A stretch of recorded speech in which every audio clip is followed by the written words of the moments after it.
Hello, good evening, and welcome to the Talkin Kop. This is the Sunday night show. I am Gav, and I'm joined by Emmet and Keith.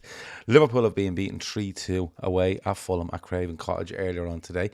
The people that do the post-match show, which today was Chris and Kev and Ashley. Matt wasn't around because he was driving about 1,000 miles basically around the corner in Canada to meet some of his friends, which is bananas, right? So he wasn't on that, but go and check out the post-match show if you haven't. We've done a reaction extra. We've just recorded that, and that'll be out at 11 a.m. in the morning, exclusive to Patreon, so go and do that. But this is the Sunday night show where, we talk about the game and anything else we feel like talking about as well. Keith, how are you? For 20 minutes today, Liverpool decided that they weren't a football team anymore and they got punished accordingly. Am I right? Yeah, I think that probably sums it up, Gav, to be honest. I think when you look back at the game, I think Liverpool were very good in parts, and for that period, we went to sleep, and big lads, big hitters made stupid mistakes, and it cost us today. And look, we'll go on about it. We won't go too deep into the game, as you said, the lads on it earlier, but 20 minutes of madness, and we gave ourselves too much to do. And we're not in a position, in my opinion, at the moment, to be giving ourselves too much to do against a team like Fulham away, because we can be flippant about it, and say, oh, we should be beating Fulham. Fulham are a good team. Fulham are a very good team. They're a tough place to go, despite their recent run of form. I was at the Liverpool Fulham game last season when we won 4-3, and one of the things about Fulham that done my head in is they waste time over every fucking kick and throw and everything else. And if you give a team a 2-goal lead like that, you're letting them, you're falling into a trap with them that they just kill the time. And they done that. And Liverpool had chances, created chances, didn't take chances, and paid for it in the end. And look, at the end of the day, we want to win every game. Draws we don't be happy with. Defeats we certainly don't be happy with. But you're not entitled to win every game. And if we think back to years gone by, big teams have lost games they were expected to win. And shit happens and the world still turns. So while we're all pissed off with today, we'll get over it and we'll move on to the next one, just as I hope the players will do, as I expect the players to do. But I do want to dig a few of these out tonight because I thought there was some absolutely horrendous performances by some of them. It's interesting, Keith says there he wants to dig out a few people, Emma, because, in the bigger picture of things, Liverpool are 11 points clear in the Premier League with 7 games to go, right? If they win the next 3 league games, which is highly possible considering who we're playing, and we now have a full week's break, we'll be champions. There's no other way of putting it, right? We'll be on 82 points. Arsenal can only top out, I think, at 82, 83 maybe. And Liverpool will more or less be champions if they win the next 3 games. But I was annoyed today, Emma. I'm not going to lie, right? And look, it's not a sense of entitlement. It's you win. We win loads of games. We draw some games. We very rarely lose. That's our second defeat in the league. I think it might be our second. Is it second defeat in about a load of bleeding league games anyway? 27 or something like that. First defeat in 27. 20, yeah, right. So last September. But and that can happen, right? But my thing on this today is, Emma, I get annoyed at these things when you don't do the basics, and I don't give a fuck if you're 1 point clear, 1 point behind, 11 points clear. The only time I'm all right with it is if you're actually confirmed champions and you're on the piss and 4 weeks of playing, whatever. We don't give a fuck if we're playing. You're not doing the basics, Emma. You're going to be in trouble against any team in this league. And that's what Liverpool done for me today. From the very beginning of the game, they did not do the basics. And they were punished for it. And that's, no matter what position you're in, and I'm not taking away from anything we've done in the league, and I'm not going to take away from anything we're going to do in the league. But if you're going to rave about players week on week because they're brilliant, when they're not, you have to say they're not. And today, it was, for me, it was 45 minutes of literally deciding we don't play football anymore. We're not going to do the basics. We're nearly above it, and that has to be annoying, Emma. It has to be allowed to be annoyed at that. It's extremely annoying, and to be honest, for the first, I'd say maybe 5-10 minutes, I thought, geez, we're pressing high. I thought we look like we have more energy than we probably did in previous games, but then somebody said it there, actually, it just popped up in the chat. It's like Keystone Cops. It's just, it's too lax. It's like they just have to show up. Whether it's like you don't want to think that that's what's going through their head, but your subconscious can do strange things. But like it's just like you said, the simple things, like just simple passes, putting ourselves in trouble. They caused us very little in the way of hassle. They all kind of came from our mistakes, so we caused our own problems today. I said it earlier on. You've got three players today: Van Dijk, Robbo, Salah. They've all gone through this before. They've won the league before. Most of the others that started today or played today have never won the league title, the Premier League title. Some of them may never have even won a senior league title. And it's Salah, Van Dijk, Robbo are the ones that have the experience that you expect to kind of not nurse the lads through, but kind of just see it through. And they're the ones that were probably Van Dijk and Robbo certainly were making the mistakes. And it's I know Slaughter said it's not complacency. To me, it is. There's a little bit of complacency about it. And if we went out there today, and we've had absolute barnstorming of games against Fulham before, and if you come off the wrong end of a result, then you're kind of thinking, well, look, great game, we did our best, whatever. It's the nature of it today. And it's not the first time we've seen it this season. We've seen it in games all through the season, not just the last couple of games, where we start slow, we give up chances, other teams don't take their chances. And in fact, I'm not even sure whether it was me or somebody else said on a show earlier on in the season, we're going to come up against a team that's going to punish us and we're not going to be able to claw it back. One goal today, if one error today, and we maybe would have clawed it back. But two, it was very similar to the Watford game in 1920. Yeah, where we're just cruising along, thinking we just have to show up here, and then they bashed. I think it was 3-1. Was it that day or 3-0? I think actually was it. like that. Yeah. Yeah, Slaughter. But yeah, very very disappointing in the way. Or sorry, not even the way, but the players that actually let us down. But yeah, look, it's the fact that we're 11 points clear. I'm not saying I didn't mind losing today, but it definitely doesn't sting as much as if you were maybe 3 or 4 points clear. Everybody says that teams will have their blip in a season. Maybe this is our blip. I don't think we've had a major blip this season so far, and we're just lucky enough that we've got that much of a cushion that hopefully it's not gonna impact us, but it's not going to cause us too much stress. Bar 2019-20 though, I mean, we've never done that in the easy way. Cup finals, like even against, I think it was Cardiff, Birmingham, we've always done it the hard way. West Ham, we did it the hard way. AC Milan.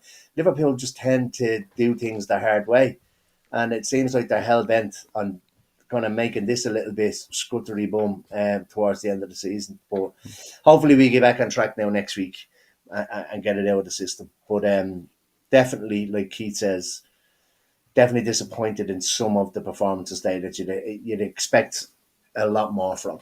I was going to ask this question at the end, but I'm going to ask it now because I think it's probably the best place to build off.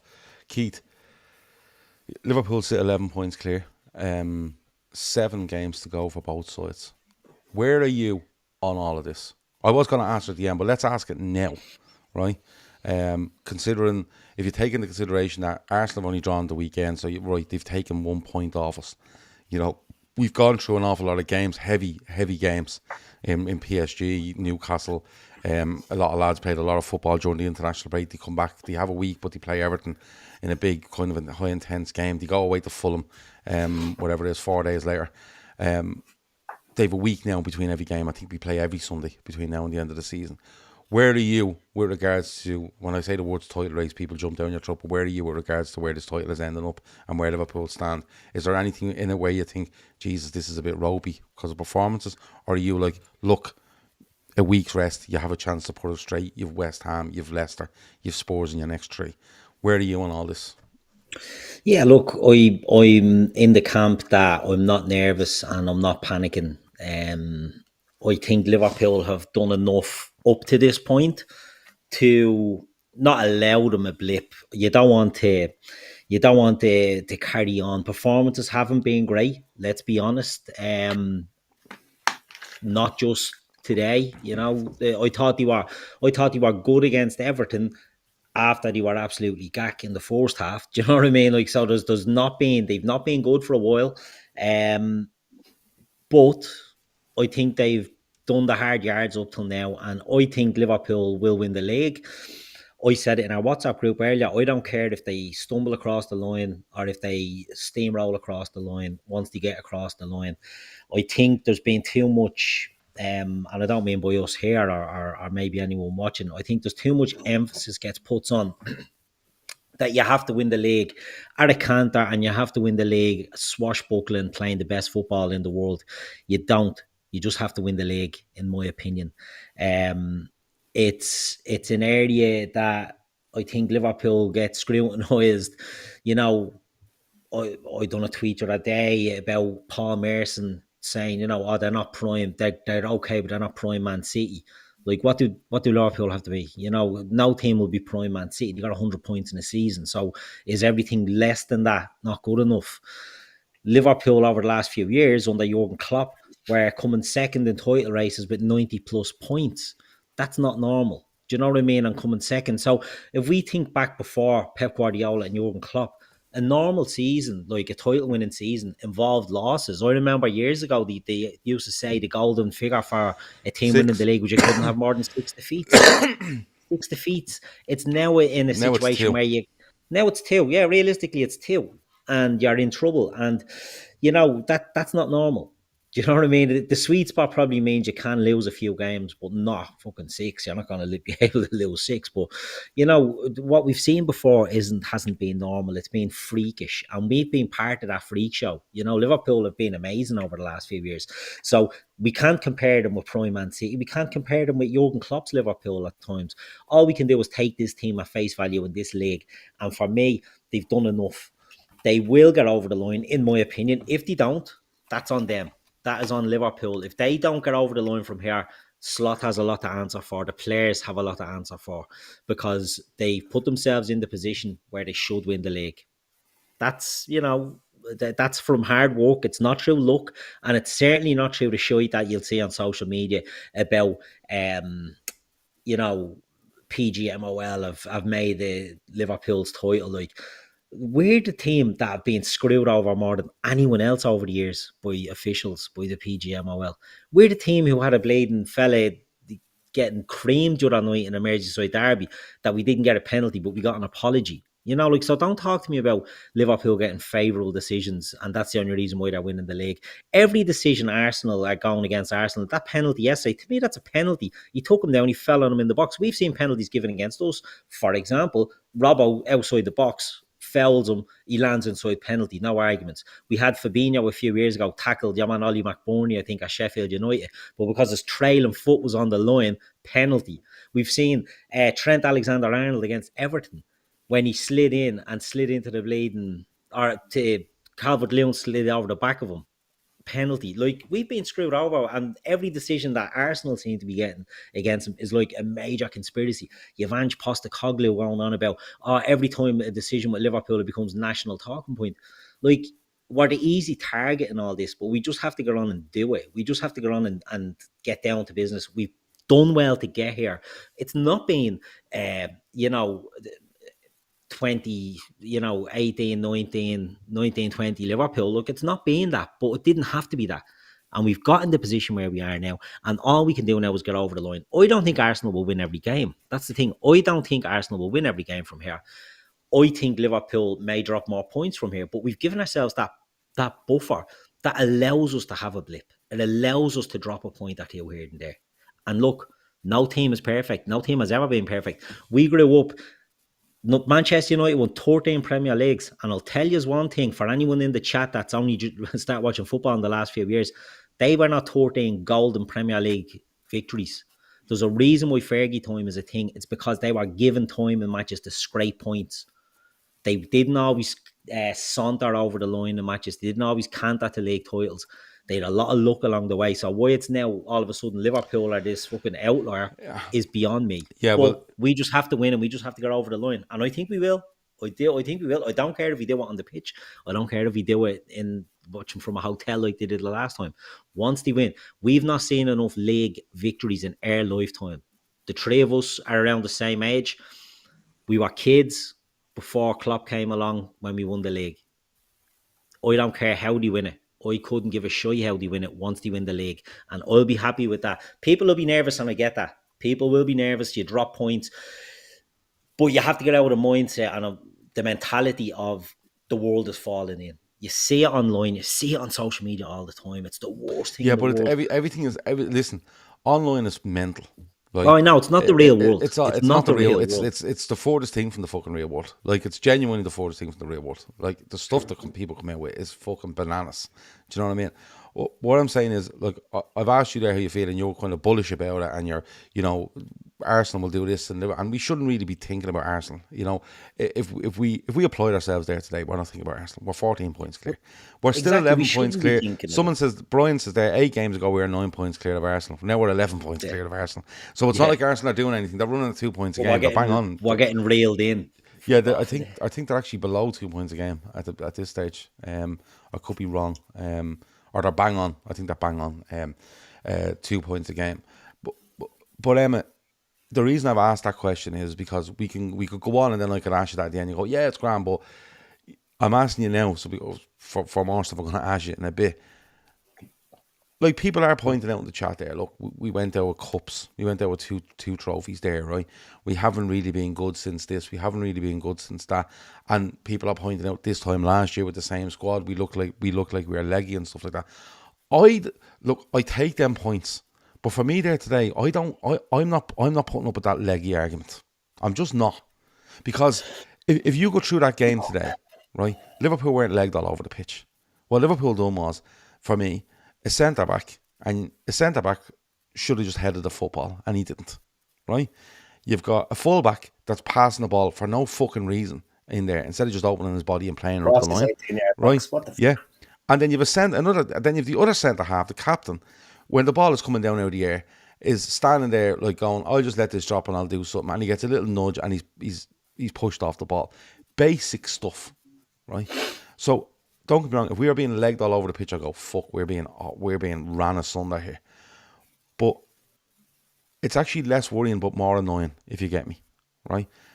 I think it's a much easier fix if you're just not doing the basics, right? But where are you on it? Like, I'll tell you where I am. We're 11 points clear.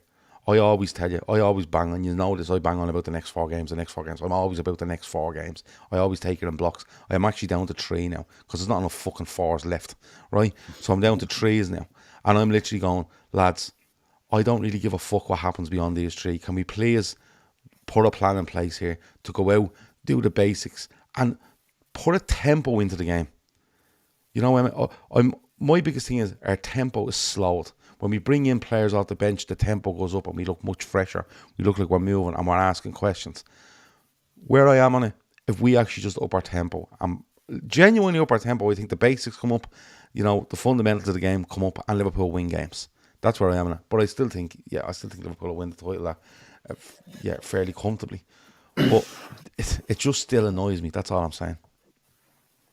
No, it is annoying. And look, we spoke at the start of the season where our tempo was slower than it was last year. But I think our tempo now is even slower than it was at the start of the season. Yeah. I don't know what it is.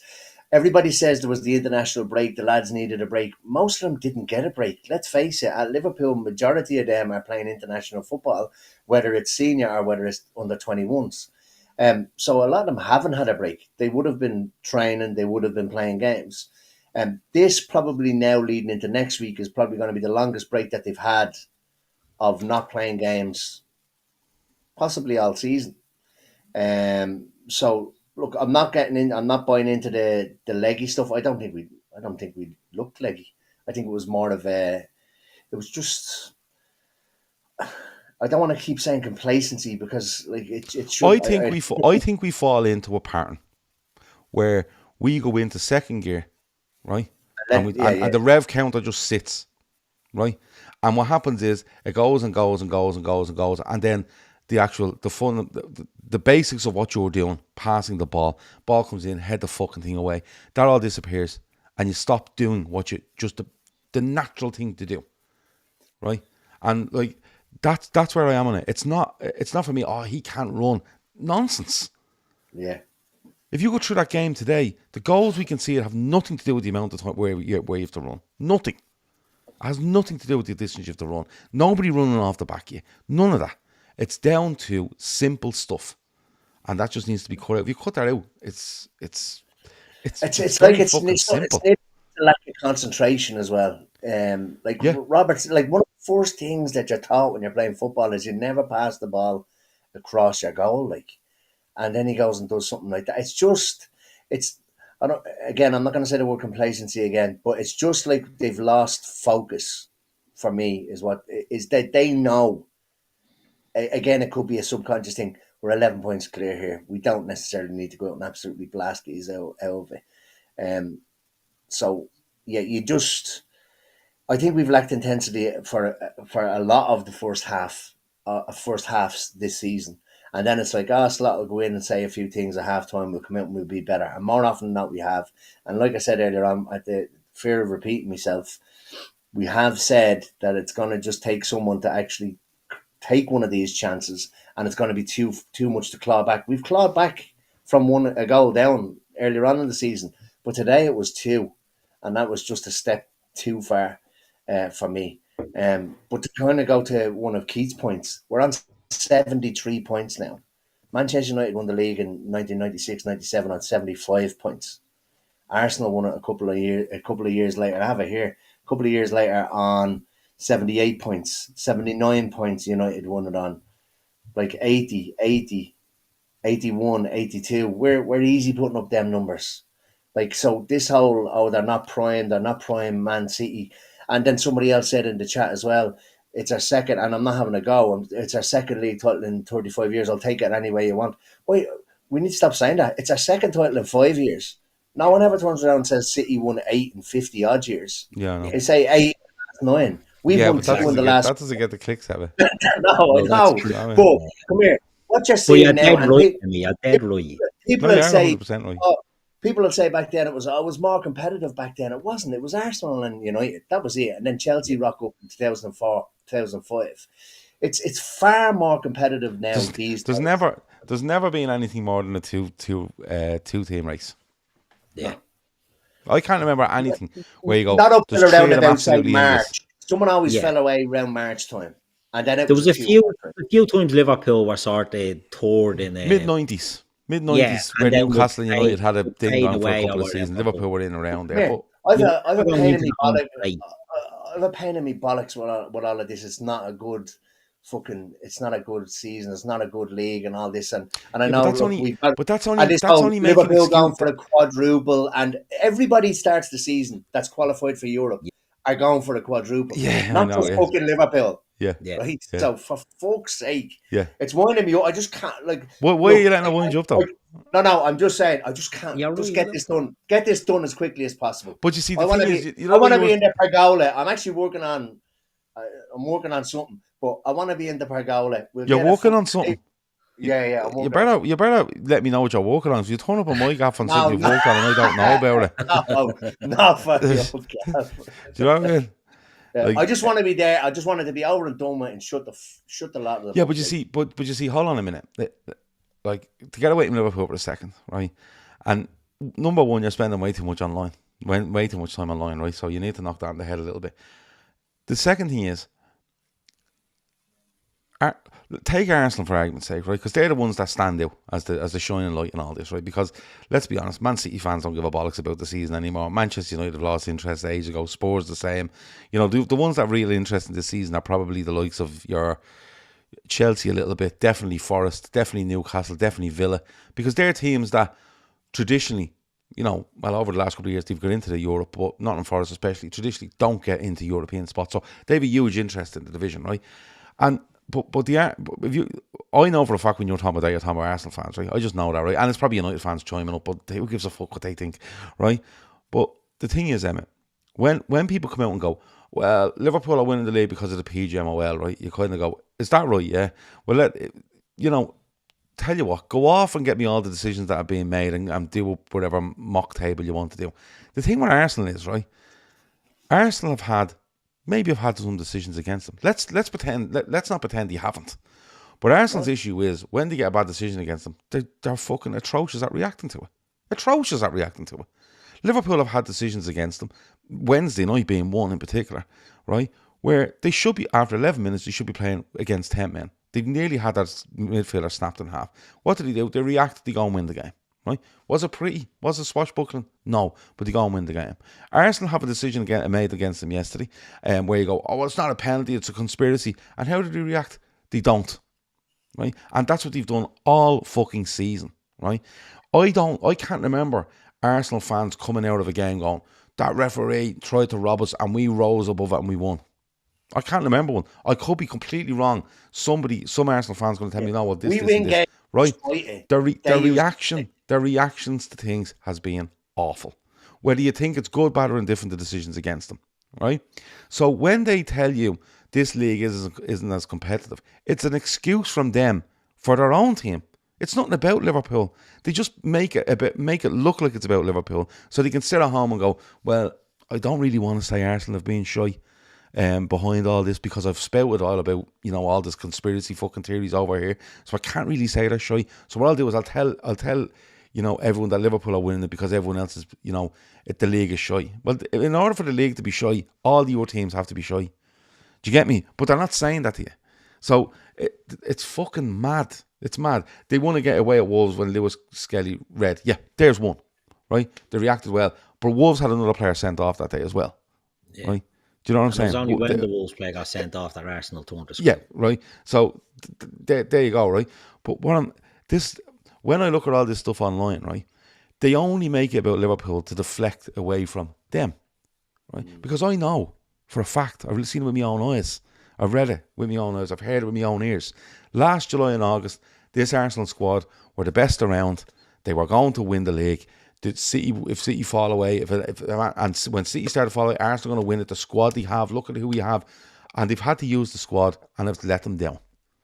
It's let them down. And that's it. Because they've gone out with a theory of don't lose the game instead of going to win a game. And that's what they've done. But look at the way they play football. But if you actually went into it and you said, well, if you actually break it down, like if I done a thing tomorrow and I said, I'm after breaking down all the results the decisions against Arsenal, that they're a bit hard done by. Look how they reacted. Look how XG, which I fucking hate, right? Do this. And if I put that out there, people will go, yeah, boring. But if I go in and go, do you know what? Arsenal should actually be champions because Liverpool are fucking this and that. People will go, amazing, and they'll all click like fuck. That's how the world works. Right? In the make-believe world. And the world is more make-believe than it's ever fucking been. So that's how the world works. Right? And they're not concentrating on themselves because they can't. Because if they concentrate on themselves, they'll have to admit that their team weren't good enough. And their players weren't good enough. And their manager wasn't good enough. And I always say it. Injuries, suspensions, losses of form, whoever deals with them best wins the league. Right? Now, if Liverpool had injuries, suspensions, and 11 players out of form, and they don't go on to win the league in the next 8 weeks, they haven't been the best. It's as simple as that. No matter whether you've been brilliant for 30 games or brilliant for fucking 15 games or whatever, you haven't been the best. Simple. But it's all deflection. Every single bit of it is deflection. Because Liverpool right now can get 95 points, I think. It's not just now, it's 94, isn't it? 95. We get 97. Then we lost the 94. Sorry, 94. Yeah, you're correct. But it's everybody, even that like, and I'm not going to name any broadcasters or anything like that, but I was having a lovely cup of coffee this morning and I decided, you know what, I haven't watched Ref Watch since Thursday or the game Wednesday. You can name where it's on, Sky. No, I'm not saying I'm not naming it. It's just I'm not going to get into talking about the whatevers. And I was just like, Luis Diaz, and this, like, and I was like, fucking, like, that's not the only example of that rule that's happened. Probably not even this season. The biggest one ever was probably Mbappe in the Euro or the Nations League Cup final, was it? Or the Euro Cup final or something like that. Anyway, it's that's the biggest one. I don't even know what you're on about. But you see, hold on a minute, Emma. You're having a lovely cup of tea this morning, and this thing comes up about Diaz. And at the end of it, you should have just looked at that and went, in the laws of the game, that Luis Diaz goal is Oh yeah, perfectly no. I'm legitimate. not. So turn it off. Doubting that.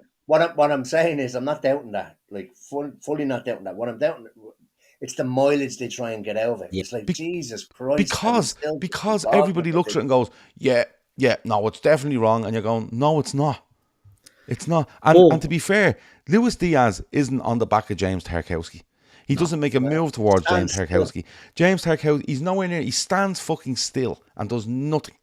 And James Tarkowski tried to say, well, I thought he was going to nip the ball in front of me. You're a bullshitter. Because, one, you didn't see him. And if you turned and looked at him, you could see he wasn't going moving anywhere. You lunged in because you panicked, right? Yeah, because exactly. Liverpool were attacking you.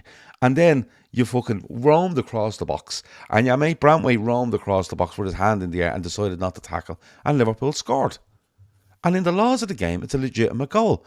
But what's going to happen? If anyone comes out onto Sky Sports tomorrow and says, lads, why are we talking about this? It's a legitimate goal in the laws of the game, right? They'll all go, what are we going to do in another 15 minutes till fucking the ad for Churchill comes on or Sky Bet, right? But if we just keep talking about it, people will keep watching, and Liverpool fans will get annoyed, and other people will jump on the bandwagon and go, yeah, and we get everything we need out of it. But it's expecting standards in punditry and you know, journalism and the things like that. I think Emmet, I watched that the other day as well, and you're right, they gave so much mileage to a goal that was legitimately on that. If it happened against us, I've heard people saying, oh, I'd be disgusted. Yeah, you'd be disgusted, but you'd be taking it that it's the laws of the game. It happens all the fucking time. If a player doesn't make a move, it's not offside. We saw one. Liverpool scored one a while ago when I think Szoboszlai ran out wide and then Salah left it when Salah was in the offside position, and then Salah goes inside and gets the ball, but he's not offside. So what's the difference in this one? Because he's coming sort of back into play. It's ridiculous. But then even in that same segment, they went on about Jota's yellow card and how that should have been upgraded to a second yellow. And you're like, hold on, lads. Yeah, he literally got sexually assaulted before he got the yellow for right in front of the fucking lines, man. But he gave as much to this shite than he did to the tackle. And I'm like, what's going on? Like, how are we making it like there's been many contentious decisions here? There's been one contentious decision in that match. But we're making it out like there's been fucking three. If Luis Diaz, right, is not standing still and is running towards the Kop, with his back to Tarkowski, he runs towards the Kop, thinking of a through ball, and Tarkowski does that, it's still a goal, right? The only way it's not is if Luis Diaz steps towards that player and interferes with that player, right? And causes that player to lose the ball because he tackles him or fucking nudges off him or whatever it might be. But you can't turn around and say James Tarkowski was affected by what's gone on. You just can't. It's like a ball comes into the box, right? What happens if a ball's floated towards the back post and Luis Diaz is offside, and he knows he's offside, right? And James Tarkowski jumps up and heads it in his own net. You can't say it's offside. He's nowhere near him. He hasn't affected him in any way. Do you know what I mean? He simply hasn't affected him in any way. It was a nonsense, but by talking about it, they get more mileage out of it. And because it's Liverpool, they get even more mileage out of it. Like, you see it all the time, and I don't mind they're all spacers on fucking line. Like, they're all fucking spacers. Why is that? I know Liverpool, like, massive fan base. Because it's the biggest, it makes them the biggest revenue. But United have a massive fan base as well. No, Liverpool will always make you the most revenue. You think? Yeah, because this generation, you have to remember, media is controlled by not this generation, it's controlled by the last one. Right? Okay? So it's actually not controlled by our generation, probably the one before, really. Right? And that generation before, and I always said it, we grew up watching Liverpool win everything, and they never forget that. Right? Okay? But if me or you were in charge of Sky in fucking 3 years' time, it'd all be about Manchester United, because your personal hatred, I suppose, and, you know, disdain for certain clubs bleeds through. Like, look at the poster boy on Sky. I was going to say, he can't hide what he's going on about, but he knows that he'll get away with it because, as one, he's making fucking shitloads of money for them, and two, he has enough people on his side of the argument that will jump on board with it because it's Liverpool, that he get away with it. It's just how it works, you know. I love that Carragher actually called him out last week on the overlap. I'm not sure whether anybody heard it. He said that was a great win for Newcastle. He goes, yeah, no, I could tell from the commentary. He says, you're on commentary going, take it into the corner, take it into the corner. But what are you doing? It's about. Like, this is what it's about. You know, but look, there is Keaton hit the nail on the head. There is no real punditry anymore. I used to love Monday Night Football when they would break down and analyze games and stuff like that. But like even Match of the Day it's just all gone. Clip that up, get it on, get that clip viral. All that. Like, look, Sky are making a fortune even now of having fans on now for the overlay fan debate. Like, it's just like you have Saturday mornings, you have them in doing you have your man Rory off. I couldn't tell you on them. I watch absolutely none of them. But literally turn on the TV and you'll look at Sky with watch your man Statman Dan. Like, what the fuck, like Statman Dave. Statman Dave. What a guy. His name should be Dan. I don't know him. I don't even know him. But that's what it is. If he has the balls to call himself that on national television, like you have to hand it to him. Do you know what I mean? You have to. It's like the other fella. I can't remember his name. I used to call him Tipex, but I can't remember him. But like he's everywhere as well. Is that him? Yeah, I used to call him Tipex. And I don't know. It was only called Tipex because we couldn't remember his name. Someone just said, was it Tipex? I was like, no, it's nothing like that. It has an X in it, all right. But look, it's just, it's all about, years ago you used to go, Keith, what's your hot take? And you go, oh, I'd have to think one. And now it's just, you're better off asking, can you give us a normal take here? Let's step away from the norm and ask for a normal take. It's just the way it is. Anyway, back to Liverpool. Keith, you said earlier, you know, you both seem fairly confident on, you know, where Liverpool are and where they'll finish up, and you know, on to the next game. You know, I'm annoyed over today, but I kind of shake it off then and go right on to the next one.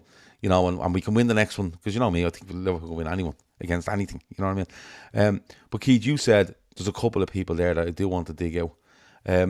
Is it the more experienced ones that have been here and seen this and are the standard bearers in the team that you go, lads, you need to be stepping up here and pulling players, you know, that are a little bit less experienced yet and going, listen, you need to. But can they, Keith? Because I think some of the standard bearers in here aren't at that standard at the minute, and I think no matter how good you are, it's hard to if you're not performing, it's hard to tell someone else to. Yeah, but at the same time, like, look, I think Virgil van Dijk was atrocious today. I think Emmet, I think it was, actually put it in our WhatsApp chat about, you know, whether it was a foul or not. It went up the other end, and Cody Gakpo conceded a foul for a little fucking slight nudge on one of their defenders, and it was given as a free kick. Do you go down screaming when you get that touch? Because I felt it was a foul, to be honest. I think if you're a big fella and you're on Van Dijk, your momentum on Van Dijk, I think it's a foul. I thought it was a foul on Konate in the Everton game at Goodison. Pushing the back. It's a push in the back. I don't think. But I'll tell you what. Strongly no. In today's game, that's a foul. Nah. Yeah. It shouldn't be, but it was. If he goes down, I think it's a foul. I think if he goes down, it's a foul. So the push is a push. Gav, get Wendy to throw a ball up in the air for you tomorrow, and get Lexi to stand behind you and give you a little nudge in the back when you're jumping, and see where you go. Because I don't think he does enough of a jump. I think he stands there just thinking, I'll stand and wait on this. But I think I think if he jumps and gets the nudge, I think there's enough push, because I think you can see his body is. But my argument to that is, if he's more positive on this, he's up in the air and going to head that. And if Muniz comes in and hits him, he gets a free. My thing is, you do the basics, and I think he's just standing there going, I'm Virgil van Dijk, I'll just wait for this and I'll head it. Because I've got to give him right to head it. So that's where I'm kind of going, no, it's not a free. I think against Everton the other night, he was smelling himself. Now, the Everton game is still on my mind, because I don't know if there was a howling wind. It was fucking roasting over in Dublin, but the ball looked to be swirling all over the place in that Everton game the other night. And Van Dijk and Konate were way too casual and were getting marmaladed by Beto at times. And then they got on top of it and dealt with it. And today, I just felt the two of them were absolute shit show again.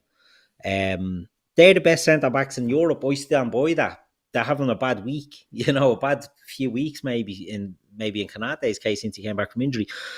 They're excellent players, But they did not perform today well. So I think Van Dijk, I don't know if he's, I'll There's a say I casualness think to it, he's Keith. leaving. I think he's leaving, right? I don't think the Salah, Van Dijk, and Trent, I think, are leaving. I might have said it last week. Genuine, that's my belief on it. I think we're going to get the Kevin De Bruyne off them in the next couple of weeks. The letter saying thanks for everything, but I'm out the gap. I don't know if he's just now getting in on him that he's going to be the first Dutch player to captain a Premier League winning team, and I don't know what it is from him because he's uncharacteristic at the moment. We've seen enough a body of evidence from Virgil van Dijk how good he is, and recently he hasn't had them standards. Now, is it burnout? I don't know. I don't think it is. I think it's experience you would expect from him to be able to say, look, we're in the home straight here, lads. Let's keep it together and let's just see this over the line. And we're not getting that off him. And we're not getting it off Mohamed Salah. And we're not getting it off Ibu Konate. And we're not getting it off Diogo Jota. And we're not getting it off Andrew Robertson. Robertson's been good in games recently, I have to say. But I thought that today, if my 11-year-old son done that in a match or his team done that, you'd be screaming at them, hitting a blind pass across the face of the goal. Like, it was ridiculous. You expect more from these players. Now, I know Jota and Konate weren't part of the league winning team, but they are senior players. And what we're getting, it's just, for me, not good enough. I don't expect Harvey Elliott to be pulling up trees, but I see more in his cameos than I do out of some of them. Because it's energy. Starting. Yeah, but it's a willingness to, it's an intent be involved. to play. It's an intent Dominic to do something. Szoboszlai today was atrocious. Yeah, now, but you see, this is what I said. They're allowed to have off games, but the bigger experienced players. It's not an individual having an off game. For me, it's a unit having an off game. Because you see, when Harvey Elliott comes onto the pitch today, right, and he's very marmite. I find Elliott. I like him as a player, right. But when he comes onto the pitch today, I'm not telling you Harvey Elliott is better than the guy he's come on for, right? I'm not telling you I think he comes on for Szoboszlai, right? I'm not telling you he's a better player than Szoboszlai. But what happens is, when people use this term, he takes the game by the scruff of the neck, right? If you go back, and by the way, I'm not fucking comparing him to Steven Gerrard here either. But what I mean is, when a Gerrard or any player comes on and decides to take a game, what they do is they quicken the pace. Yeah. They make angles. I want the ball. I don't care where it is. Give me the ball. I might pop it back to you, but we're going to do this a bit faster. We're going to make lads run. And there was one in the second half where it's the one where we actually Jota comes towards the ball and we go in behind them, and it's just a bit of movement and bang, we're right in behind them. Yeah, but there's an intent to do something, right? And what I seen from that team today, and I'm not blanketing the whole season with that, but no, why would I? What I'm saying is what I seen from the team today, right, and in other games, is you might have a player that's having an off day and you go, yeah, but we carried him a bit today. He tried hard, but it wasn't happening for him. But what I find with that team is they all settle into this pace. And what happens is there's no problem with the pace if you're really assured on the ball, which we done earlier in the season, by the way. We slowed things down. We kept passing. That's kind of gone away from it a little bit. But then what happens is the concentration goes and you start hitting these balls into here and you start deciding I'm not heading this. And instead of going up and meeting that header, I'm going to stand here and I stand and try cushion this off and look cool. Now, someone in the chat says people forget Virgil van Dijk's game is all about being casual. Virgil van Dijk isn't a casual footballer whatsoever. He just makes it look very casual because he's always in the right position. He decides what he's doing and he does it. Do you know what I mean? And it always looks a bit Rolls Royce at times. But what happens is it's not an individual thing. It's a team thing. And when the teams slow down to that level, mistakes start to creep in because players, they're not moving here and they're not moving there. Harvey Elliott doesn't set a word of light when he comes on today, but he fucking moves and he makes angles. And when he gets the ball, he looks forward. Do you know what I mean? I want to play a pass in there. I want to run here. Whereas if you watch the first half, we were all just wandering around and something might happen. And is it entitlement? Didn't they? It could be, but that's my big issue here. You know, Dylan's going on about Gravenberch 43, 90 minutes, Szoboszlai 39, 90 minutes, McAllister 43, 90 minutes. It's okay for the lads who haven't played loads to get minutes now. They will get a game by the scruff. Yeah, but and that possibly comes back to rotating a bit more. But this isn't about, for me, there's a lot of minutes there, but it's not always about that. I didn't look at that team today and go, they played a lot of minutes. I just went, can you not? There's no way, Andy Robinson's played too many minutes, so he's just kicking the ball like that. There's no way Kanate has played too many minutes, so he just won't head a ball. And there's no way Virgil van Dijk's played too many minutes that he can't jump up and head a fucking football. If they were all being ran all over the pitch, I'd understand it, but it doesn't wash with me. I think I don't want to say it's entitlement because I think it's a terrible fucking word to say and put over a football team. Bit of complacency, probably. Complacency, I think, yes. Yeah. And it'll just be, we'll see this out. I'd have loved Liverpool to score there today and go, right, 9 men behind the ball. 9 men behind the ball and let them have it, and then we'll create the spaces on the break. And let's do that for 25 minutes and see how they find it. But we didn't. We just handed them stuff. And we did hand them stuff. I think Dylan has a point when he says, he follows up his comment and he says he thinks there's a lot of mental fatigue. I do sort of agree with that. It's a criticism I'd have of Slot in a sense that he hasn't rotated enough, in my opinion, over maybe the back end of the season. Over the whole season, but especially in the back end. You could put that down to the fact that arguably it's not his team and he's just using the lads that he thinks will get the job done. But and I'm not having a pop at Diogo Jota here, but I don't know what he sees in him. He scored a goal the other night, fair enough. I think he's been awful for a long time. I think he was horrendous today. I don't know why we're continuing to play him, because what he doesn't have, Jota, is he doesn't give you that injection of pace. He doesn't give you that intensity at the moment. So I wouldn't play a Diogo Jota. The mental tiredness of the midfield lads, I think, is fair enough, but we've only played 4 lads really in there. It's Curtis Jones or the 3 that were in there today. Look, I like Endo. People have that things that Endo's not good enough with the ball. I'd have loved to see more of Endo. Not for 90 minutes, maybe not starting every game, but for 30 minutes here and there. I don't know why we couldn't have used them to rest players and give players more of a break. I don't know why we couldn't use the squad a bit more. Today, the subs came on, with the exception of Núñez. I think the 4 other lads who came on looked like they wanted it. Chiesa, I thought, was busy when he came on. I thought he was getting in around spaces. I thought he done well. He was forward thinking. He was going at them. I thought Conor Bradley looked excellent when he came on. Yeah, he did. Excellent, right? Brilliant. Diaz, brilliant when he came on. Injection of pace, I was injection amazed he of didn't guile. start. I can understand why, because Gakpo was there, but this is my point about Jota. Why not play Gakpo in the centre? Why not, do something else in the centre? He's never gone down that route. But I listened to a podcast during the week with a Fulham supporter, and they were talking about Castagna, and they were saying Castagna has played every game since October or something, because Tete's gone down injured. And I was like, perfect. Put Luis Diaz on him with a load of energy on him, and we use that as our focal point. And if Fulham get dragged that way because he's giving them a hard time, it frees up that we can move the ball and get it across into Salah with more space. But you can have as many ideas as you want, Emma, but if you're not willing to play at a certain sort of pace, and even if Fulham, who are, by the way, I want to give them loads of credit because they pressed really well, and they're a good team. Yeah, no, they pressed really well, and they were well coached and all that, and you can't take away from them. You can't just turn and go, Fulham are shy, but we are worse. No, Fulham are quite good today, in my opinion.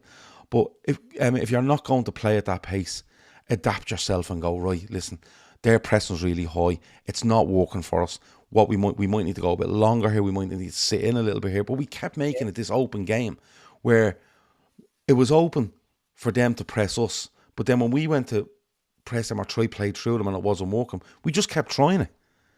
And we were doing it at probably 60%, and it's never going to work. No matter how bad you think teams are, or good or indifferent.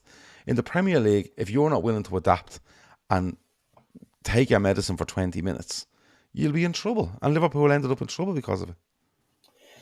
Yeah, I mean, it's something that we praised Slot for maybe only a couple of weeks ago, is that his ability to change in game. And that kind of hasn't seemed to have happened in the last couple of weeks.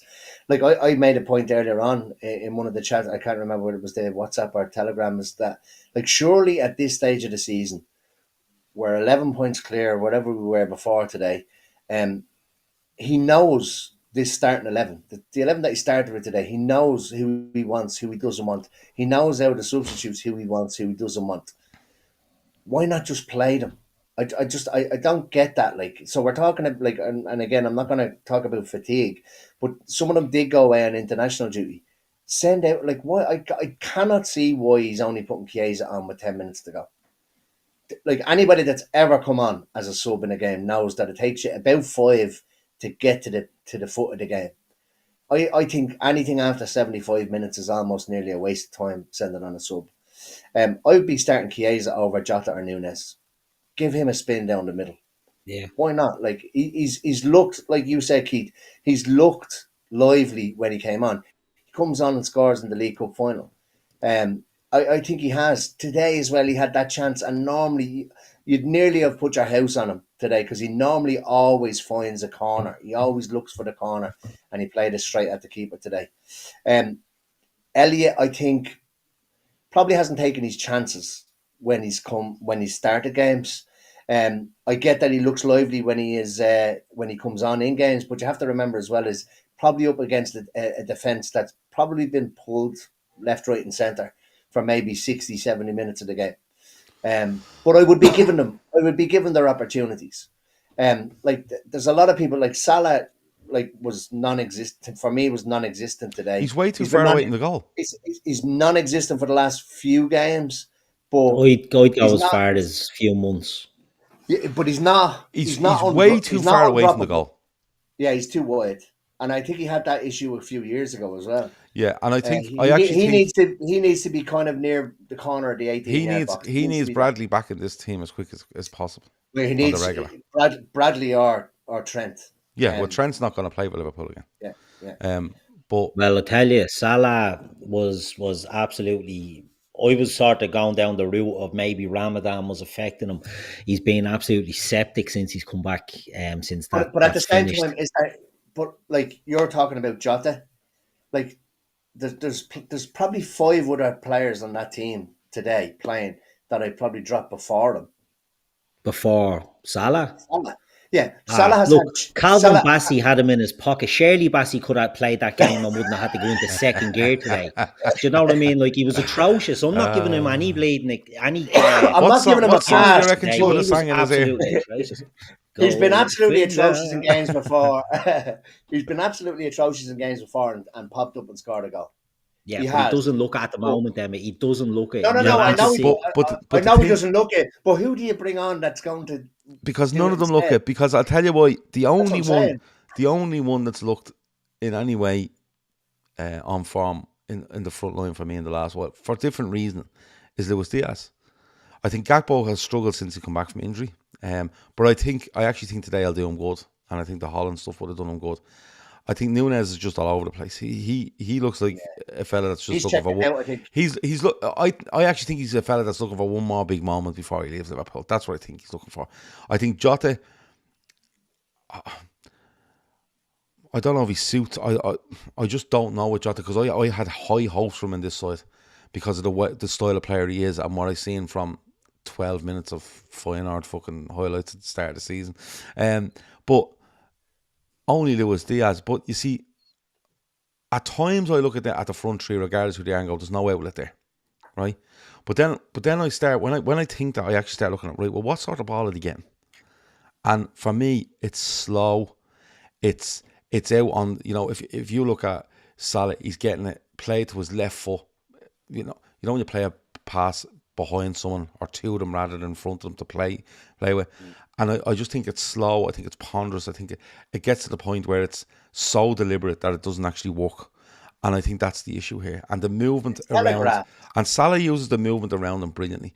If you watch Salah, Szoboszlai, Trent when they were really good in portions of the season, the movement in that triangle was exceptional. Where we wouldn't be looking to get Salah in all behind all the time, but if Szoboszlai went running, Trent would come inside, and all of a sudden Salah be standing on the corner of the box for fucking 5 yards of space in a circle around him, and then he could affect games. Whereas now it feels like he feels way too wide, and I think a lot of it's down to the fullback he has behind him. I'm not having a go off Quansah. I don't think Quansah has the footballing ability to play what Trent does, and Salah thrives on it. And I think when we're on the ball, Jones is probably a better option. But Jones isn't going to go run outside you and take someone with you, or to track the centre half over. So they're able to go, listen, you go right up against Salah. And it doesn't matter, because if he turns inside you, the centre half's going to come out and snap at him as well. And I think he suffered because of that. But I'm not taking away from the fact that he should look to get into the games more. But again, I keep going back to it. We can pick individuals, but for me, the team feels way too deliberate in what they're doing. But at the start of the season, they were deliberate, but they were deliberately playing football to tire teams out. I watched them at home to Brentford, and when I say Brentford looked like me after about 5 minutes running after 70 at Anfield. They were fucking gone. But we've gone away from that. So if you're going to go away from that, you have to be more incisive in what you're doing. And the only incisiveness we see is when Elliott comes on, or Chiesa, it's a bit of a spark. It's someone trying to impress. It's nearly like they're too comfortable in where they are. And I don't think it's contracts. We can say, I think it's too comfortable. We can say that, and it's too ponderous, and it's too sort of slow and things like that. Salah misses a sitter today, right? An absolute sitter that he hits into Rowe's head. Jota misses a sitter when Salah clips one into him and he goes in and he takes a touch and hits it where Leno can save it. Diogo Jota, I think Diogo Jota is a fantastic player. I think he's had a great Liverpool career. But for me, he would always be a better impact sub for me. That's just my opinion. Not everyone will agree with that.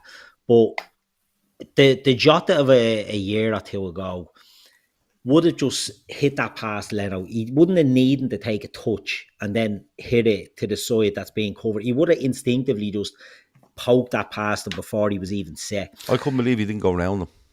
Well, what he done to me wasn't what he should have done. That's right. It's not what we're used to seeing. So even though our build-up was slow, it was shy, it was sloppy. And I know Harvey Elliott hits the crossbar with a great chance. And we have chances, as you said, Chiesa goes in. But they're two, in my opinion, they're two sitters that he missed.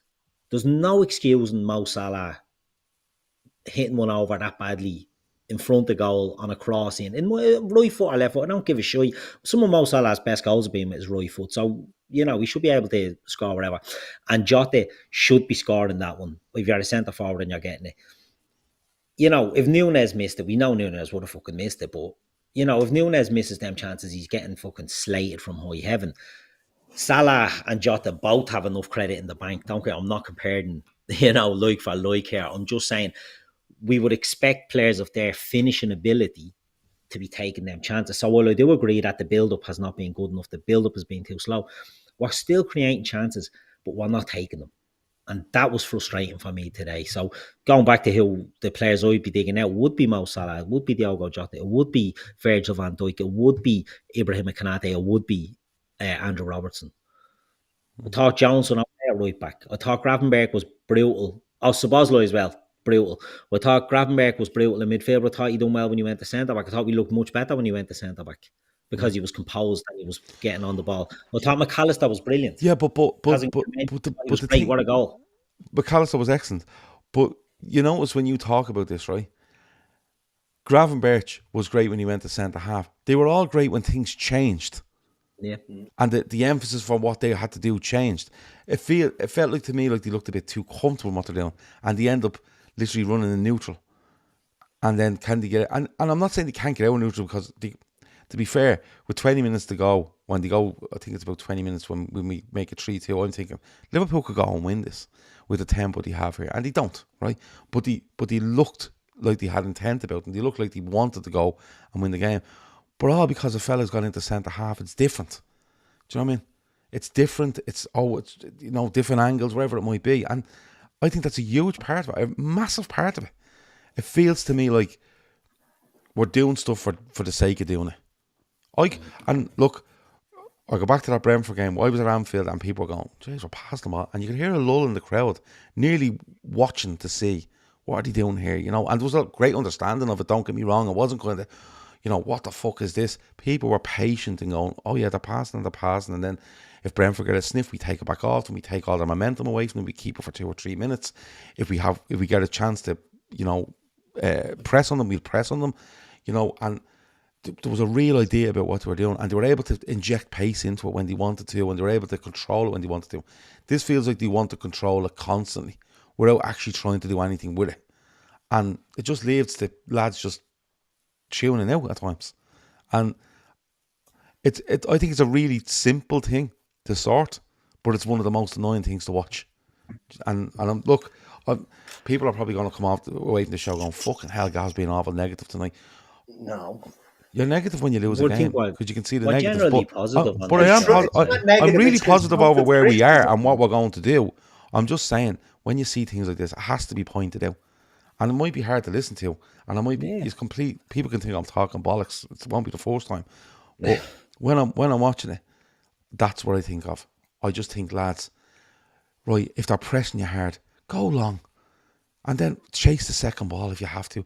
Play it in behind them, make them kick it out, take a throw, and let's go from there. Do simple fucking things just to change it up that little bit and give you a little bit of a spark. But it wasn't there today. But I'm We overall seem I'm to be hoping a little bit of a rest, a reset. Let's go and let's hammer at West Ham and Leicester and Spurs and whoever else is to come, and let that be a little bit of a wake up call. I'd nearly hope that they went in a bit overconfident as a management team, as a football team, and came out and went, right, yeah, that approach this week wasn't good enough. This is what we have to do now. It's not going to work. We're not going to get away with that. And a few harsh words are said, and for the manager internally and towards the team, and that's where you go. That's where I'd hope to be.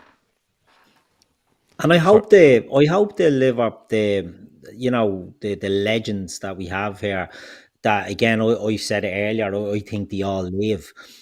I hope they go out on a high. Obviously, win the league, we'll be going out on a high. But I hope they go out, and get their performances back, and we see the best of Van Dijk, and we see Mo Salah hopping in goals. Do you know what I mean? Before now, and the end of the season, because well, I'll lash them I out. thought you said, we hope we see Salah just hops in goal. I was like, yeah, hold on. Nah, I'm offering a bit of change and a bit of impetus, but fuck that. We've wasn't that bad for fuck's sake, but no, I just think they're great players. They just gone through a bad patch, and one thing that annoys and frustrates me is how when Salah especially goes through a bad patch, you're not allowed to criticise him. Every player that goes through a bad patch, no player is ever bigger than Liverpool. Right, Mohamed Salah done a lot of the heavy lifting for Liverpool this season and put us in the position where we got it, that we're in, so far ahead, and it was his first half of the season,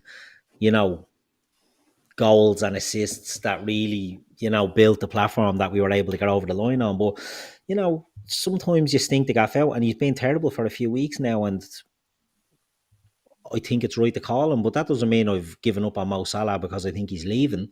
It's call him out for being shy when he's shy. I hope he turns it around, and I hope he scores 10 more goals between now and the end of the season.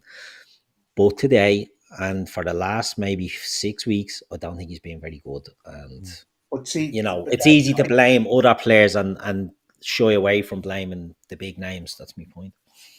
But that's the thing is if we had somebody that's going to do the heavy lifting when he has, you have to remember who It's not the Mane and you've got to say Firmino who there he to do grew it. up with. Yeah, when he had an off day, you had Mane and Firmino. He doesn't have that now. No. So of course the scope is going to be on him when he kind of goes, what's it, 3 or 4 games without a goal? Like, do you know what I mean? Wow. Yeah. But he's not beyond reproach. He's not undroppable. He's not unbenchable. I think Steve Murphy said in one of the chats earlier on that like he doesn't like that he doesn't get taken off in games. Yeah. Like he probably should do. But again, we should be able to get through these sticky games if he's having an off day by somebody else stepping up, and it just doesn't happen as often as it has done in the past. Diaz will always step up, but he won't always get goals. Do you know what I mean? Diaz will step up in his play. He gets a goal today, obviously, but it was his performance, let's say, against Everton when he got the assist, but it was his all-round play where he stepped up. But we do need more players to chip in with goals. For Salah to allow him to have them off days. Because you're right, Emmet, when we had the Mane, Salah and Firmino, we know, right, Firmino was never the most clinical, but he'd always get you goals. Do you know what I mean? Like, he'd always be involved. And if one had a bad day, you'd get away with it. If two had a bad day, you're putting the heavy lifting onto the other one. But you'd always trust that they'd be able to manage that. This front group that we have now, I think they're all good. I still think Nunes is good. He's just maybe not good for us. But they don't give you that sort of. There's no Sadio Mane in them. Do you know what I mean? There's no Mane. Firmino was a different player. Mane was a killer. And we don't have a second killer, in my opinion. And that's where Salah, when he goes through this, and it's not the first time he's gone through, barren runs in the second half of seasons. Maybe it's he put so much into the first halves that it does catch up on him or whatever, but he doesn't have another killer. We don't have another killer to take that brunt. And people say Jota's a killer. That's me. My point on Jota is he's not a killer anymore. I think Gakpo showed signs of it. I think Gakpo I know, Gakpo definitely did, but I think his injuries affected him big time. He has him, yeah. But I think when you look through the middle of the park, I don't think Luis Diaz works through the middle for us. I think he works if you're playing the likes of Spurs because he play high up and he can run off them, right? But not a lot of teams do that against Liverpool, so I don't know what the hit rate will be like. I think the other teams are going, look, they might play Diaz, but we can be if we're physical there. I'm not saying Diaz would shy away from it, but if we're physical there, we get the better of them. They look at Nunes and they think, right, loads of pace, but we can defend against him. You know what I mean? What's he done? What's his output this season? And then they look at Jota and they go, he's not going to run behind you. He's not going to run off you, so we can kind of play high and play that physical game with him as well. And that's where it probably goes back to I think if Gakpo remains fit throughout this period, I think we're probably having a different conversation. I think oppositions are probably going, listen, like you said, do we have another killer? No. We've good players. We've really fucking good players. But if we keep Salah quiet, we'd back ourselves against whatever else they're bringing out. Whereas if you had, a right-footed version of Salah playing on the left-hand side, you'd be going, well, look, how am I watching this Salah and fucking that Salah? Do you know what I mean?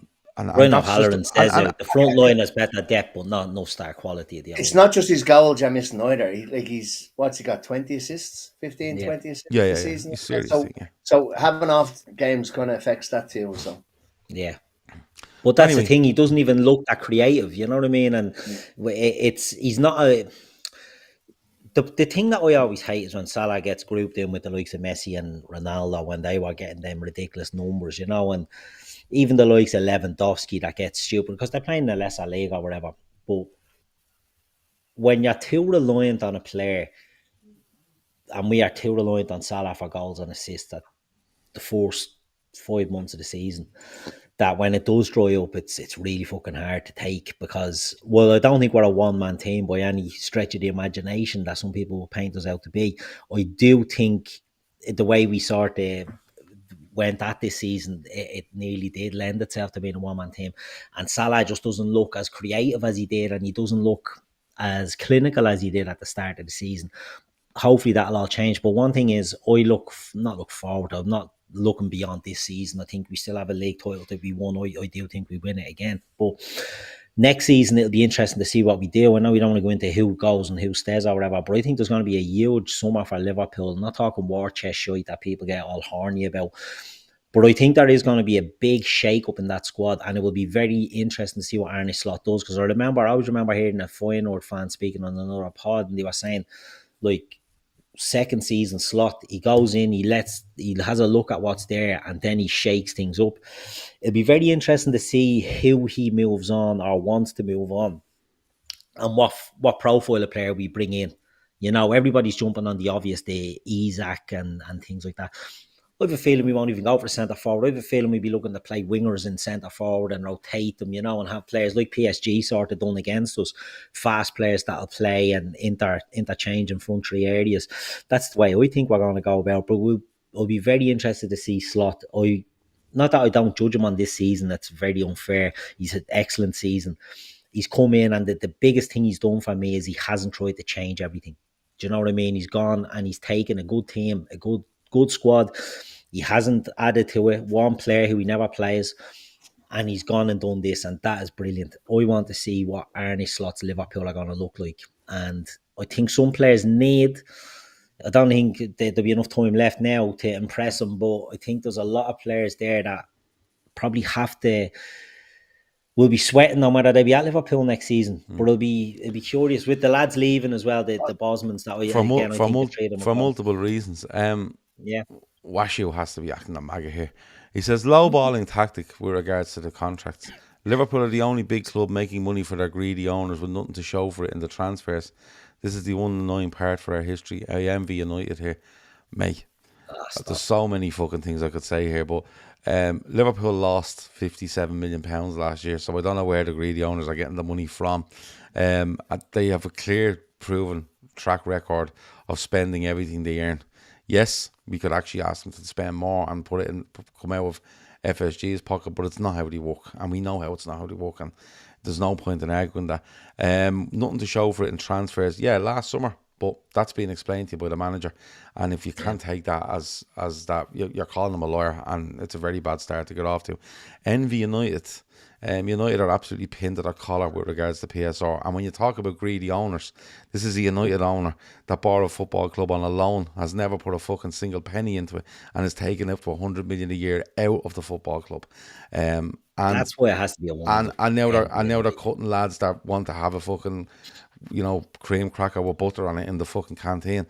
So look, I understand people get frustrated, but come on, I'm not asking you to accept the way Liverpool are run. I'm not asking you to accept the way FSG run things, but acknowledge the way they run things. They don't take money out of this football club. They never have. Every single penny Liverpool make goes back into the football club, and that's proven in the accounts every year. And it's also proven in the fact that we're the second biggest payers, the second highest payers in wages in this league. So there you go. As I always say, could the owners do more? Yeah, possibly, but not the way they run things. They'd have to go away from the way they run things to do more. Exactly. That's it. There's no way. Either you accept that that's how they do it. FSG apologist Gav is in the house. No, it's just facts. It's one of the things, Gav. It annoys me. Either you accept that that's how they do it, or you I don't expect. I don't really think about FSG from one end of the week to the next. I couldn't give a bollocks, right? But I know how they work. You can see it in front of you, right? How they work. And you like it or you don't like it. But don't try make out that it's something that it's not. Because that's just not how it works. My favourite is when they start having a go when the Boston Red Sox sign a player, like, oh, Liverpool playing for Boston Red Sox players. No, because Liverpool's accounts are ran independently to everything else in the Fenway Sports Group. It's a bit like when they go off and if they're trying to buy Malaga now, and they'd be like, well, all our transfer money's gone to Malaga. It's not how it works. Do they still have a racing car team? Oh, they bought petrol for their racing car. That's coming out of the Liverpool coffers. Yeah, but that's online again. Listen, you can agree or don't agree with how Liverpool are run, but if you acknowledge how they're run, I think, and accept how they're run, you'll have a much happier. Well, you don't have to accept it. You don't have. No, but there's nothing you can do to change it. So if the way I look at it is FSG they want to be self-sustainable and they put in to what they earn. They don't add what they go into. So would we like them to add a bit more at times? Yeah. But they're not going to do it, so why get annoyed about it? Do you know what I mean? Like and that makes you an FSG apologist or an FSG shill.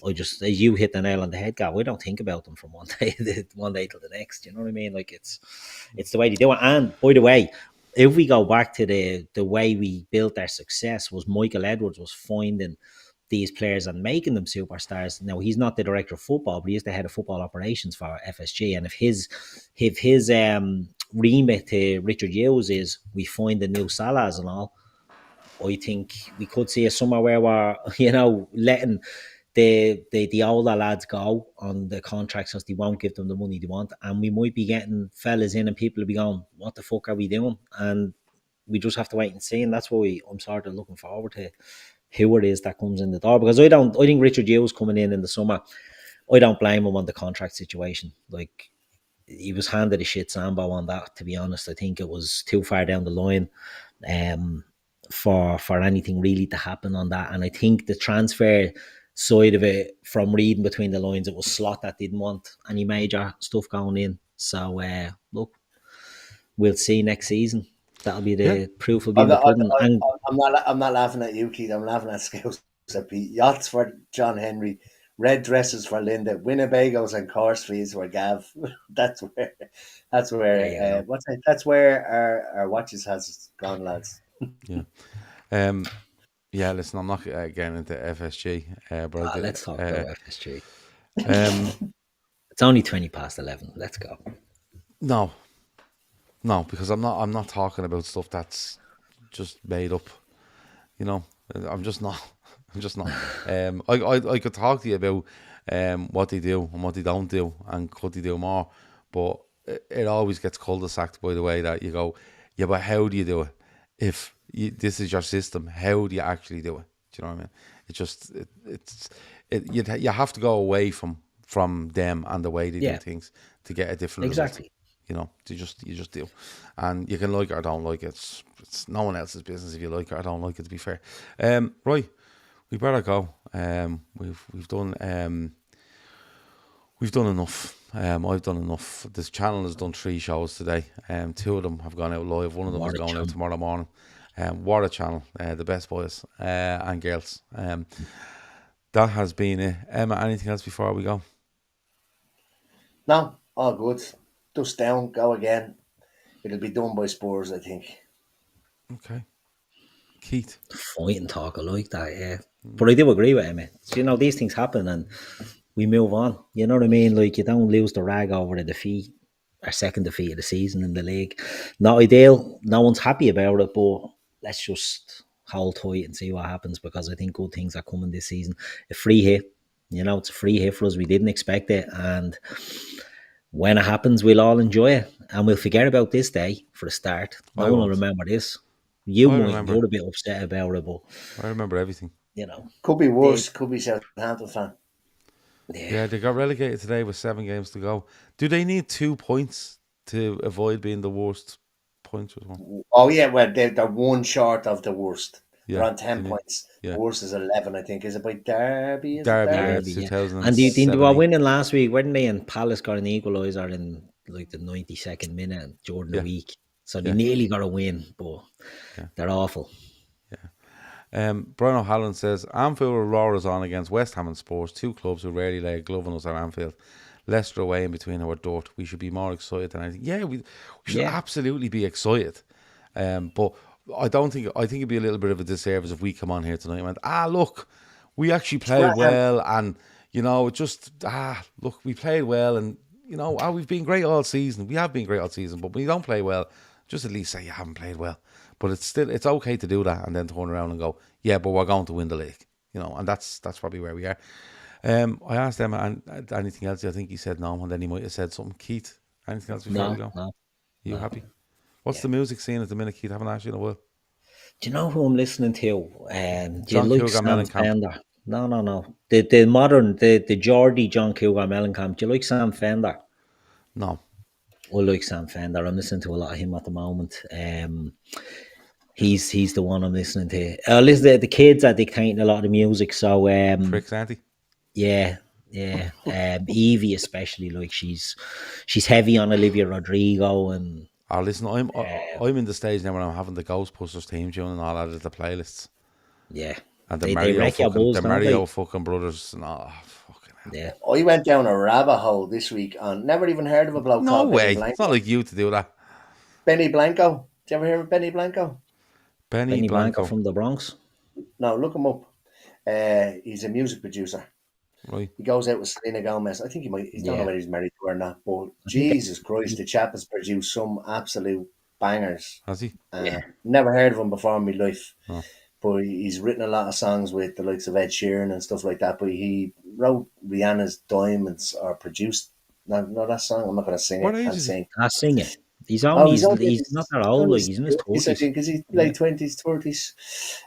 Selena But gee, Gomez. She must be only about fucking 20, is she? No, Selena Gomez is a fair old 40 age. now, I'd say. A fair old age. I would say 26. Jesus I don't know how Christ. old she is. Fair old age. But yeah, Jesus, some of the songs, I have to say. A lot of Maroon 5 stuff and everything. Yeah. But so, like, I watched a few 42, Selena interviews. Gomez. What's that? 32. Yeah. Yeah. But sure, Justin Bieber's around about that now as well, isn't he? Oh yeah, we're all getting very old. Keith, what's your feeling on "Hurt So Good" by John Cougar Mellencamp as a karaoke song? Yeah, why not? Yeah. Have you done it, or are you lining it up? I was having to think about it in the car the other day when I came on. I found myself kind of, bopping along to it, thinking that's a tune. And I asked in the Telegram group, and you might as well have been fucking talking to the wall. They're all shy backs. You ask a They're not question and they music just start folk. going on about ham sandwiches. Like, I swear to Yeah. God, But that you've created that. You're the ham sambo man, so you've brought that on Yeah, I yourself. know, but they just never stop. But anyway, so you're thinking it's not a bad move there. Oh, well, you need to get the crowd involved with you. You know what I mean? There's a Yeah, bit that's what I'm in that thinking. one. That's what I'm thinking. Because we definitely need some karaoke tunes for around May 25th, 26th, 27th. That could be our shout, all right. Yeah. So I'm Look for up to Sam Fender, and anyway, I tell you, Sam Fender is where it's at. And Davey T in the chat, a Newcastle man, good Geordie. Sam Fender's sponsoring that gear, or he's on the back of the Newcastle jerseys, his name, his album, and all that. But I like him. Someone said it there, that the Geordie Bruce Springsteen. I think he's quality. Deadly. the Geordie Bruce Springsteen. Yeah. It's a big show. It is a big shout, but you know what I mean? It's Madge Apple did say Jack and Diane by John Cougar Mellencamp. Yeah. It's a belter, isn't it? Yeah. It is. But do you know who's often overlooked? Now, I know it's 25 past 11, but anyway, do you know who's often overlooked for the old karaoke? Yeah. REM. They can be a mood killer, them. No, they've some fucking great songs. Yeah, but you'll always go to the Everybody Hurts and Losing No, I My wouldn't even go there. Religion and all them. Whereas you should be looking at What's the Frequency, Kennet, or Yes. something like that, where you're getting a bit of rumpty diddly, shiny happy people or something like that. Shiny Happy People Camp is a belter, and that wouldn't kill a mood, would it? No, that wouldn't. No, Everybody Hurts would. And If anyone out Losing My there hasn't Religion. heard of REM, go and check them out. They're decent. I think they're decent.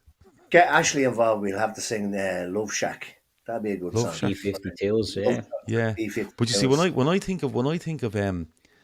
think of duets, male female duets, Oh, Rabbit not- Hole does- FC, here we go. Buckle up, folks. there's probably not enough of the female part in it. But I Would Do Anything for Love by Meatloaf is a fucking banger. Yeah, Right. Everything by Meatloaf's a banger. I know, but there's not enough of the female part in it, isn't there? She only comes in at Too the end much going, loaf. What's the crack? Like, are you still off riding everyone? Do you know what I mean? It's Oh, that's only the end of it. Like, She doesn't even get a credit, you know what I mean? It's Meatloaf. oh, it's just So what do you Meatloaf, want? Meatloaf and Friends. Do you know what I mean? But if you want a good male-female duet, get on to Barbara Streisand and Barry Gibb doing Guilty from the Barbara Streisand album. I think it's Guilty. That's where you want to be. Man, Jerry- that's another. Jerry says, anybody hasn't heard of REM, Jesus Christ, does this pod go out on the moon or what? No, it was just a joke, Jerry. Jesus, calm down. Just saying, if you haven't heard of them. Another good rabbit hole to go down is the songs written by the Bee Gees for other people. Oh, yeah. Oh, yeah. Quality. Unbelievable. Should do with Bee Gees pod, shouldn't we, someday? Elton John and Love the Kiki D, I fucking hate that song. Yeah, I'm in town. Yeah. But I have to say, right, Elton John is lethal, isn't he? Yeah, I like Elton John. His fucking songs, when they come on the radio, like, oh my God, did that fella write a bad song? Yeah. Do you know what I mean? The one with Kiki D, but apart from that. Yeah, they but were like, all good. no, I don't think it's a bad song. I just don't like it. Yeah. Do you know what I mean? I've I done don't a think few it's bad. Elton John karaoke's, like Crocodile Rock and all. I've done Crocodile Rock on the old karaoke Crocodile before. Rock, yeah. Bono and Andrea did a good duet. Summer Wine, great song. Great song. Great song. Yeah, I'm not. Has a special place in my heart. I'll tell you after. Honest to God, lads, I could sell tickets to this prick telling stories about his youth. I swear to God. I swear. Make a Honest to film God. about this. Couldn't we? Oh, it's unbelievable. And it's the most stupid fucking stuff. I swear to That's God, right. but it's so good. So yeah, look, I don't know how we got on. How did we go? We got on to because I asked Keith about the music, but the kids are Because taking Liverpool over. lost and nobody cares about football. We want music Yeah, talk fuck and football. biscuits. We're just going to talk karaoke tunes now for 8 weeks. But we're not. There we go. Right. We're going to go. Thanks a million for watching. Like, subscribe, comment. If you do fancy having a little look at our Patreon, patreon.com/Talkin Kop. Try it for a month. It'll cost you $5. You get all the video, you get all the audio. There's live stuff, there's pre-recorded stuff, there's you can get the audio versions of the shows, you can do all that. It's been very good, I have to say. There's a lot of effort gone into it over the last month, 6 weeks, and it's flying at the moment. So if you're wondering what's going on over there, go over and give it a go. I'd say if you take it up for a month, I'd say you keep it, to be fair, with the stuff we're doing. There's loads of old stuff we're doing, match reactions, we're doing what ref watches also, and proper ref watches, not going, well, what's the PGMOL line? Let's just read something out. We're just calling people pricks for an hour. But if you're into that and calling referees pricks for an hour, that's your bag. Get over there and check it out. Forward thinking is good. I like the forward The thinking. forward thinking is good, yeah. You get a topic and you only have 4 words to describe them. The other one was the original 22 Premier League managers the other night. That was good. Enjoyed that. But the one that's going to come up on that show, and it's worth a $5 alone, is going to be 4 words to describe the list of pundits in July 2024 that gave the top 4 predictions. That was my suggestion, and if it doesn't happen between now and the end of the season, I'm closing the channel down. Because that's my only demand. It's my only kind of, when you go to a gig, what's that thing they call when you go to a gig and you have all your demands? A rider. Yeah, that's my only rider for the season, is that. It'll be bigger than winning the league, in my opinion. That has been the Sunday night show with Keith, with Gav, with Emma. Thanks a million for watching. Talk to you in a bit. Over and out. Oh, please,